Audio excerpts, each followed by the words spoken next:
I'm Drew Schlosberg of Extra Weekly, and we welcome you to our 16th edition of our program, which we've been sending articles from Pulitzer Prize winning newspapers, about 32 lessons in two different levels, about 64 lessons all in all throughout the school year that focus on critical reading and critical thinking.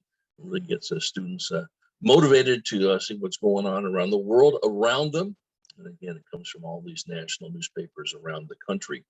And so one of our articles as we kicked off our 2021-22 years was based on a column by Barton Goldsmith, who focused on why it's so important to have friends and friendship. It really made sense in this day and age when there's a lot of animosity and acrimony, and talked about friends is so critical, talking about those activities that really get you to work with somebody that you can showcase your dependability, you're being non-judgmental, you are having something that we really can share with somebody, respect and so forth.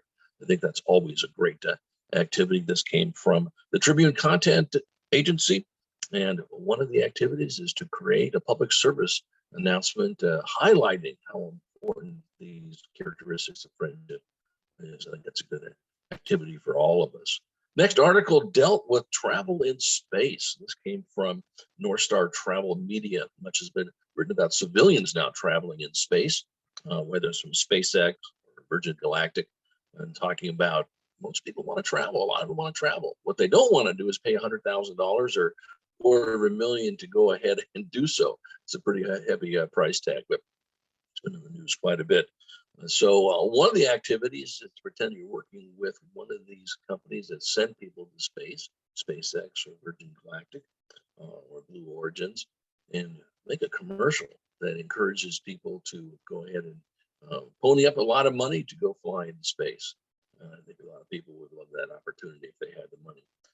And the last article came from the Charlotte Observer, that buzzards were overtaking a town in North Carolina called Bunn, and one lady had 58 buzzards in her backyard. It's really interesting. And in North America, buzzards are pretty much synonymous with vultures. In other parts of the world, they call them something different. But they sort of got this nasty characteristic of like to eat off of dead animals and so forth. So people are trying to get rid of them, and they can't. They've been setting off cannons, they've been doing loud music, and absolutely have not been able to get rid of the buzzards. So one of the activities we love doing is called time travel. They say buzzards actually originated 500,000 years ago. So we want the students to imagine what was life like 500,000 years ago. If you like what you hear, why don't you take a test drive on our extraweekly.com website. We have some free samples for you to take a look. Something that meets your fancy. We'd love to have you sign up for the 2021-22 school year, and we'll be chatting with you again shortly.